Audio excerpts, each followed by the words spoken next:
Hi, it's Robbin McMahon here. I'm the host of Parenting Our Future. And if you're listening to this podcast, I want to thank you so much for being here. I also want you to know that I am a former angry mom. I used to yell and rage and threaten and punish my kids because I wasn't getting the cooperation or the behavior that I felt I should be getting. And I struggled for many years not knowing how to change or knowing what to do differently. It wasn't until I found the world of peaceful parenting that I learned why my kids acted the way they did, and also why I was so angry and triggered. I was able to heal my anger and leave my triggers behind so that I could focus on being the calm and confident parent I always expected myself to be. I can tell you that feeling connected to your kids is the best feeling in the world. My two boys are teenagers now, and we have a strong relationship that is rooted in deep connection. And where there is connection, there's cooperation. Parenting is the most important job we do, but it's the hardest job we do. And we do it without understanding the fundamentals of the way our kids grow and develop. And we do it without knowing the way their brains work or what their behavior is actually really telling us. So it's no wonder it's so hard. And it's okay to ask for help. It's okay to say, this is harder than I thought it would be. And that's where I come in.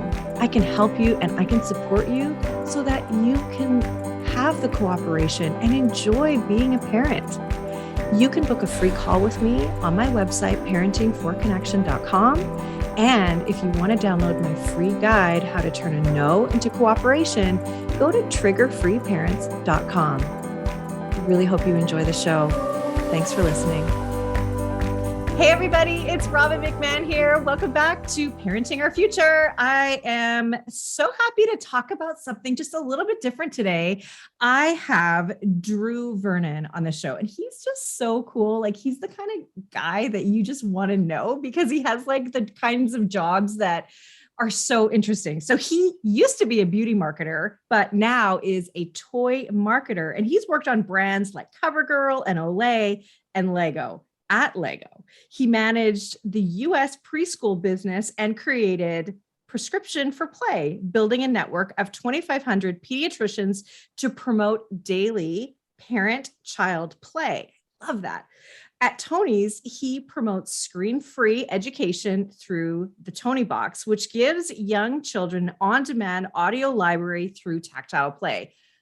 Thank you for bringing us something that releases us from screens that is also cool and fun and entertaining. So welcome to the show, Drew. Thank you first. Well, that's quite the introduction. Thank you, Robbin. It's my pleasure to be here.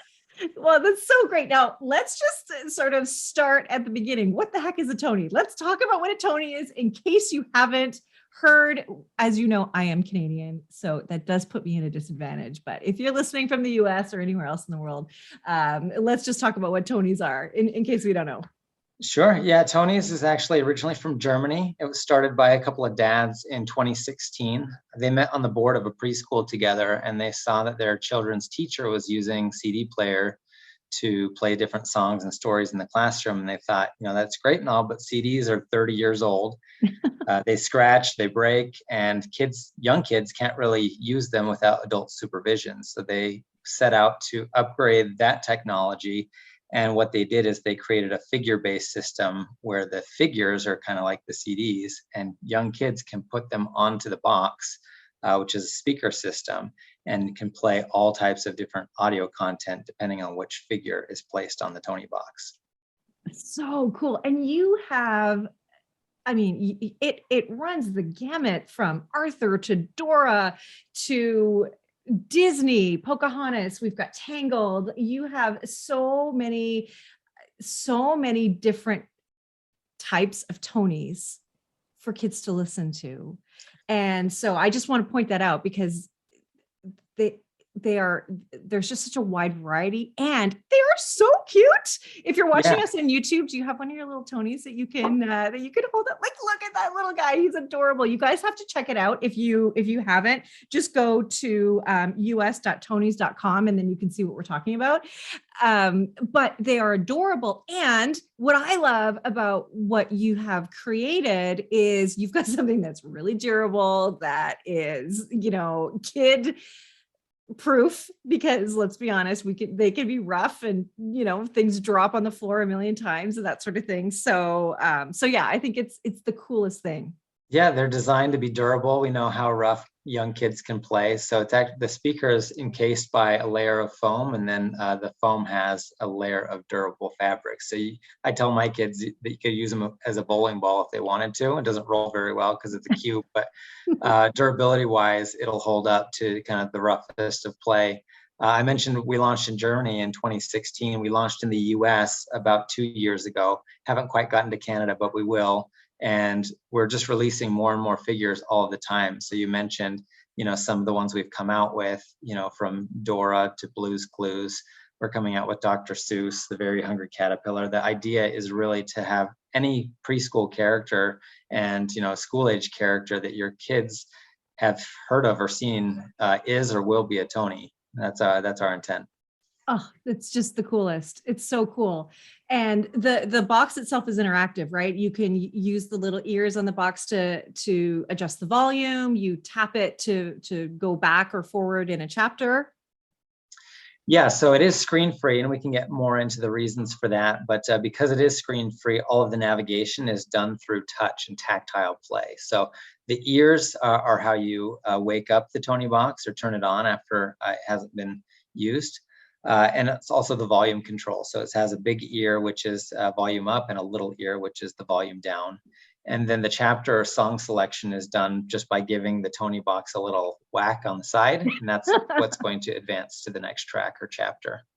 I love it. It's so cool. And so how do kids play with these? One of the things that I can see here is that you have lullabies. So, is this the kind of thing that you listen to in the car, that you might want to take to bed with you and listen to a story as you go off to sleep? What are the different ways people use them, or kids use them?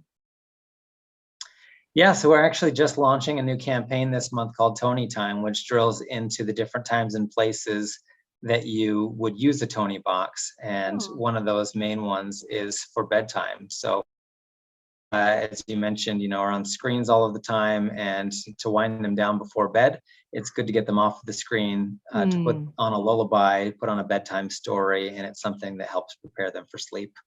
Yeah. Well, and we know that, the way our brains work, when we're exposed to that light, when it actually should be dark, it stops us from being able to fall asleep, right? It hurts our sleep. And also you're overstimulated and that sort of thing. That blue light is not good for us as well. So all of these things with screens aren't good to set us up for success to go to sleep. And that means for us as adults too, we're all addicted. And so this is a really lovely alternative. And I think that, I think one of the things you talk about too is it really does help to develop imagination. Also it's the pathway to literacy as well. Yeah, and that's really been kind of a learning for me. I've been with the company for a little over 2 years now, and I came into it kind of on the thinking that you just mentioned with the blue light and kind of calming the brain, and that's very much relevant. But what I've learned over the last couple of years is there's some additional benefits to going screen free from a creativity or an imagination standpoint, because when you give your child an iPhone or a TV show, you're showing them the whole story. Whether it's animation or live action, the whole story is presented in front of you. But when you give your child a story through audio, you remove the visual stimulus and you put the creative responsibility upon the listener to kind of imagine what's going on. And that's a creative muscle that our children can begin to develop, because they're tasked with understanding and interpreting the audio that's being presented to them. So, I've always looked at kids and, even thinking back to myself as a child, how great their imaginations already are. But what I hear you saying is that not only can it further develop, you can grow your imagination using something like this. It doesn't give you the full picture, really. Right. It's a creative muscle, and I think it's aided by repetition and through variety. And so that's our goal in creating an on-demand audio libraries, because apart from giving your child a phone or a tablet, you've never really been able to give your child, a young child, independent access to a world of stories. I'm talking about children before they can read a book. You can now give them a figure that they can put onto a box with or without mom or dad supervising, and they can have an on-demand experience. And so the more stories you give a child, the more reference points they have, the more examples they have. I like to use the hero's journey. Most of our stories follow this framework called the hero's journey. Boiled down simply, it's a hero that overcomes a challenge to get to some sort of a reward or an endpoint. And so the more of those stories that we give our kids, the more they can draw upon those as they try to become their own heroes and the authors of their own stories. Well, that's so lovely. Now, you're a dad of 3 kids yourself, 12, 9, and 6. And so were they, what part did they play in the evolution of Tonies? Yeah, so my kids, they were the beneficiary of me leaving the beauty category and getting into the toy category. So I was at Lego for a few years. They were thoroughly spoiled on Lego. Now I'm Tonies. They're spoiled on Tonies, but they enjoy the content Tonies that we have. That's kind of the Tonies that we've been talking about thus far are the content ones that come preloaded with stories. We also have another kind of Tonie, which is called a Creative Tonie. And those ones come blank, actually, and you can upload your own audio content up to 90 minutes per character. And so what I'll do with them, especially the older kids, is I will give them like a creative prompt. I'll tell them to go write a story or song or a poem, and they'll go do that, and then they'll record it onto the Creative Tonie, which they can then keep, forever as a memento of the day that Dad told them to go and play and write a song. So that's how they usually are using the Tonie box these days. Okay, so when I say stop, I mean don't stop, because what I want to ask you now is, this means that like if Grandma and Grandpa have a story, they could record it and listen to the story when they're not with the kids, if they've got something special. Like my dad was always telling stories. My oldest son always loved to listen to Grandpa's stories. And so is that what you mean? Yeah, exactly. So not only can kids record their own songs and stories, but loved ones can record stories and messages as well. So when we launched, actually, it was in the middle of COVID, where a lot of families were separated. A lot of families don't live close to one another. Grandma or grandpa can record a message on their phone from anywhere in the world, and they can save it with the tap of a button onto the figure itself. And the next time the child puts it onto the box, they're going to hear that message from grandma or grandpa. Wow. So do they actually have to have the physical figurine, or like the Tonie or the Tonies, or is it done through the app? So the parent or the grandparent would just need to have the free app on their phone, and they could record anytime they want, and it would transfer through the cloud to the figure to where it is with the child. That is the coolest thing I have ever heard. I could not love that more. That is so awesome. I love it so much. Oh my goodness. I wish when my kids were little, we had Tonies. I just think that's so special, because stories are so important. Yeah, stories are important, and not just, fictional stories, but I find a lot of value in, the passing down of heritage and legacy stories. Let's hear what grandma was doing when she was 5, or what was grandpa doing when he was a child. We now have the opportunity to share that with your grandchildren, to your posterity, and they can keep it and cherish it forever. Wow. I didn't know that our conversation was going to go that way, and I could not love it more. Wow. Really, it's a connection to the past, right? It is a connection to our loved ones. And I can imagine me wanting to hear stories from my dad as my grown self, that's just, wow, that's very cool. I love it. And let's talk a little bit about just play in general. When our kids are playing, I think Lego is such a great example of play, and how we can facilitate imagination along with play. So what I'm trying to say is when you give a kid a chainsaw toy that sounds like a chainsaw, works like a chainsaw. I don't know why I picked chainsaw out of my brain, but anyway, that's what I'm going with. It can really only ever be a chainsaw, right? But when we give them more license to use their imagination, a scarf can be a snake, it can be a curtain, it can be a dress, it can be hair, it can be a skirt, it can be a million different things, right?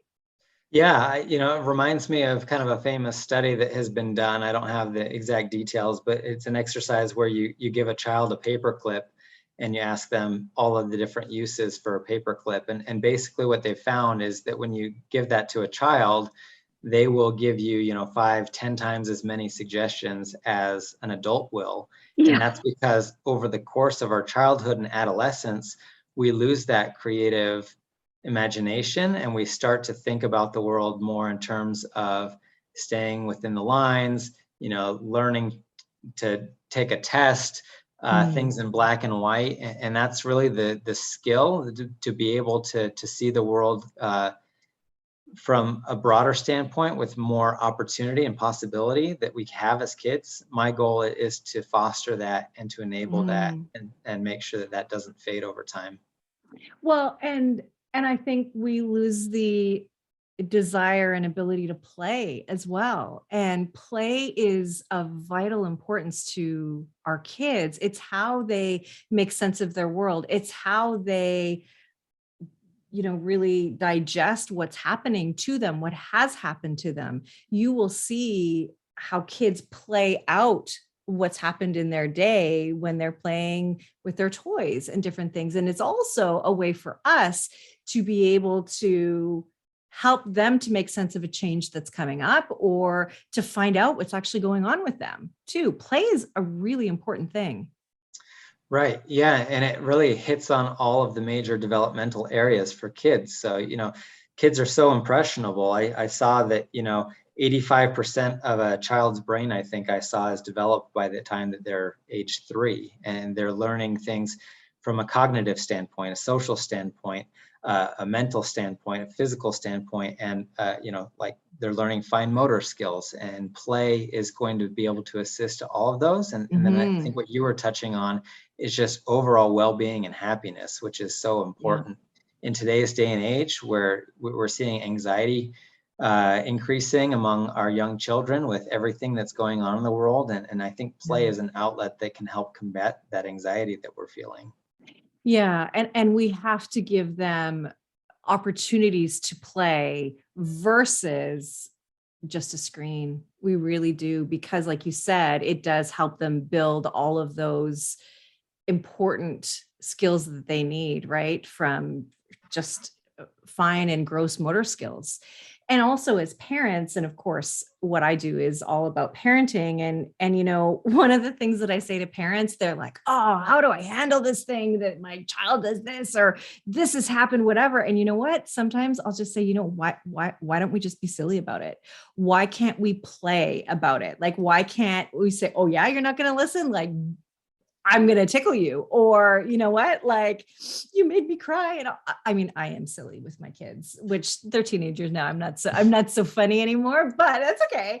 I'll go to the sink and I'll put a couple drops of water on my eyes and pretend that I'm crying, like they hurt my feelings or whatever. Like our kids they're so joyful, and we've kind of lost our joy and our permission to be joyful and fun. And that, we can do that. We can actually just lighten up a little bit because our kids want us to, and it's fun. Yeah, there's no shortage of serious situations that we're in. I don't think we have to remember to be serious. I think we have to remember to be silly, and we have to remember to be playful and to actively try to insert that in our day-to-day life. Yeah, exactly. Yeah. My dad was very silly. I remember as a late teen, early 20s, I think maybe late teen, he said, "Hey, Robbin, let's go into a store and talk in a made up language and get mad when people can't understand us." It was the best. It was the best. We didn't do it because like I was too teenagery. But anyway, I wouldn't do it. But I mean, that kind of stuff is silly and fun and so good. And it feels good. And it builds connection with your kids as well. And so do you get a lot of parents that sit with their kids and listen to the stories along at the same time? Like what is the parents' reaction to the Tonies? It really varies by family because it's such a versatile experience. It very much can be used independently by the child. We also have, it has a headphone jack, so it's great for private listening. It's great for road trips in the car. So it can be a self-contained listening device, but it's also something that can bring families together because, if you get a Tony that has a matching book, like The Very Hungry Caterpillar, Pete the Cat, or Llama Llama, then you can sit and read it together. So they're listening to the words and they're also, seeing them on the pages. Or, we have a lot of different Tonies that are action songs or playtime songs. And so that gets, your wiggles out. And that's very much something that a parent can participate with their child. Oh, I love that. I love the idea of getting your wiggles out, especially before bed, like let's get all those out, so that we can calm down and we can go to sleep. So that's great. I love that. One of the things that I mentioned that I wanted to circle back around is how this actually helps kids develop more literacy. So how exactly does that work? How does something without a book help to develop literacy? Because I think that's an important point to make. Yes, so there are 5 stages according to, I can't remember the name of the association, but there's 5 stages to literacy, and the first of which is listening to reading. And for pre-literate children, again, going back to ages 2, 3, and 4, the first step towards literacy is listening to the sounds being made. And, it's great to sit with your children and to read to them, and hopefully parents are doing all of that. But this is an additional resource, an additional tool to let the children do that on their own, where they can listen to different stories. They can become familiar with the different phonics, different words. I was working with the state of Delaware recently. We just put Tony boxes into all of the state's public libraries. Oh, cool. Because one of the state representatives called me up. He was a fan of Tony's and he wanted to partner together. But he told me that in the 2 years since he's had his Tony box, his daughter's vocabulary has exploded. And that's just because from age 2 or 3, you're giving them access not just to the things that you're telling them, but you're curating a selection of stories that's introducing them to different words. And they're starting to speak, 2, 3, 4 years ahead of their developmental age because of the exposure they've had. Wow, that's so great. That is very cool. I love that. So what are the real age ranges for something like Tony's? We start really young, as I've mentioned, the pre-literate ages 2, 3, 4, 5. And most of our content currently is geared around that. So that's why you'll see Peppa Pig, you'll see Paw Patrol, you'll see, Disney characters. Our goal really to make this a device that can grow with your child. And so we're starting to launch different types of content. We launched a partnership with National Geographic that gets into dinosaurs or space or wildlife, things like that. That's going to be more applicable for a 6 to a 9-year-old, and we'll continue to expand that library for the older kids as well. But it really starts at the young ages. Well, that is just the coolest. That is so great. I love this. And so if you hadn't heard of Tony's before, you're going to see them everywhere, right? I love the National Geographic angle and having it be a real teaching tool as well. I just think that is incredible. And you are so generous. You actually are going to give one of the listeners for Parenting Our Future a free Tony's starter box, and the value is $145. And so tell us what that is, and then I will explain how people can win. Sure. Yeah. So the Tony box starter set comes with one Tony that retails for $99. The Tonys themselves are $15. And so what we'll do is we'll do a Tony box starter set with 3 Tonys for a total value of $145. And we'll put that out, and we'll select a winner, and we'll send that out to one lucky winner. And then for everybody else who's curious and interested, your consolation prize is anybody in the US can go to tonies.com and put in Tonie podcast at checkout, and that will give you 15% off the purchase of a Tonie box starter set. That's pretty awesome. Okay, that is so great. So I will give all the details on how people can enter to win the starter set, which is so cool. And you do have to be in the States, so I'll just say that now. So sorry to everybody else, but for those of you that are interested in actually, if you don't win and you do want to get some Tonies, you have a 15% off discount, and the code is going to be in the parent toolbox as well, so you can get it there. So this is so great. Anything that you want to add about Tonies or about, what's coming up or anything like that before we go? Anything you want to add? Just to reiterate that, we're launching new Tonies every month. We have about 4 or 5 coming out every single month, including new partnerships. So we have Dr. Seuss coming. We have, additional Disney characters coming. And it's really... It's up to your own imagination. Again, going back to the Creative Tonies, we are the tool and the resource, but I like to think of myself less of a marketer and more as an advocate for childhood development. Oh, I love it. Didn't get too much into this, but I actually started my own childcare center prior to coming to Tonies, and that kind of fuels some of my passion for the childhood space as well. So I would just encourage anybody, whether it's through Tonies or otherwise, just to go out and play with your kids and to invest in their future. And that's probably my parting message for everyone. Oh, I really love that. And I completely echo that. It is so important. And our kids just want to be with us. They want to enjoy us. They want to play with us. And so let's just play, because it is fun, by the way. It is a stress release, and it's how we build a connected relationship with our kids. So that is definitely what I am all about. So I love that. So thank you so much for being here. Thank you for introducing me to Tonies and for talking about it, and for helping our audience be a part of this, this whole new way of being with our kids. And it's not, it's a new way with Tonies, and it kind of gets us back to the basics of just being together, reading, listening, and spending time with our kids, and also giving them an option outside of screens. I think that is just so refreshing, and it's still a really fun look to it. And each one of the little figures, the Tonies, they're really cute looking as well. So I just think it's a win all around. So thank you so much, Drew. Well, I definitely appreciate the opportunity. It's been fun to get to know you a little bit, Robbin, and I appreciate the work that you're doing. Thanks again for having me. Thank you. Thank you for listening to this edition of my podcast, Parenting Our Future. I'm parent coach Robbin McMahon, and if you're enjoying this podcast, please share it with someone who you think might also need to hear this message. And don't forget to subscribe, and if you like my work, I'd be grateful if you gave me a 5-star rating. For those of you who like my content and want more, visit me at yellingcurebook.com to get your copy of my book and to find other resources to help you.